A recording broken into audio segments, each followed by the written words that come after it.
আজ আমি আপনাদেরকে একটা খারাপ মিলন করার একটা তাবিজ দিব, যাকে খুশি তাকে আপনি বিছানায় নিয়ে আসতে পারবেন এই বশীকরণ প্রয়োগ করে। এটা পরীক্ষিত, আমার নিজের পরীক্ষিত।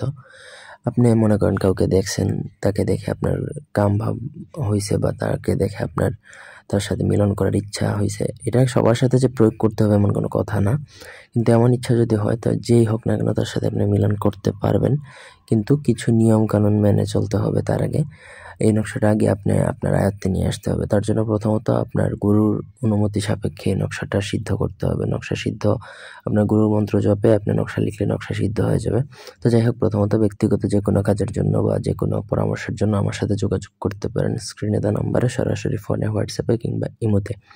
এই নকশাটা আপনি লিখতে পারবেন ভোজপাতার মধ্যে। ভোজপাতার মধ্যে লিখতে পারেন কেশরের কালির সাথে মাসিকের রক্ত মিশিয়ে। যে কোনো নারীর মাসিকের রক্ত মিশিয়ে আপনাকে এই নকশাটা লিখতে হবে, এবং সাথে কেশরের কালি, মাসিকের রক্ত এবং কেশরের কালি মিশিয়ে এই নকশাটা লিখবেন ভোজপাতায়।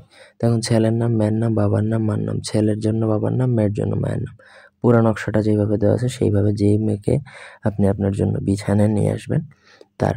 তো নকশাটা যখন লিখবেন একা নির্জনে বসে লিখবেন, কাউকে বলবেন না, চুপচাপ এক ধ্যানে সেই মেয়ের কথা চিন্তা করে করে এইভাবে চিন্তা করবেন যে সেই মেয়ে আপনার সাথে বিছানায় এসে মিলন করতেছে। এরকম একটা খারাপ চিন্তা আপনি মাথায় রেখে তারপরে নকশাটা লিখবেন। লিখার পর সেই নকশাটা আপনার অনামিকা আঙ্গুলের চিপায় রাখবেন। রেখে কোনোভাবে যদি সেই মেয়েকে স্পর্শ করাতে পারেন, নকশা স্পর্শ করার সঙ্গে সঙ্গেই কিন্তু সে মাটিতে বসে যাবে। এই নকশা তার শরীরে টাচ করার সঙ্গে সঙ্গে মাটিতে বসবে। তখন আপনি তাকে মাটি থেকে টেনে তুলবেন, তুলে বলবেন যে আপনি কি কাজ করতে চান। তখন সে রাজি হয়ে যাবে। তখন সে আপনার সাথে, যদি আপনি বলেন যে বিছানায় নিয়ে যাবেন, তো বিছানায় নিয়ে যেতে পারেন, হোটেলে যান, যেখানে খুশি নিতে পারবেন। এটা আর কি সম্মোহিত হয়ে যাবে ইনস্ট্যান্টলি। আপনার কথা উঠবে বসবে। ঘন্টাখানেক এই বশীকরণটা থাকবে। ওই সময়ের মধ্যে আপনার যা করার করতে হবে। অন্যভাবে প্রয়োগ করবেন না।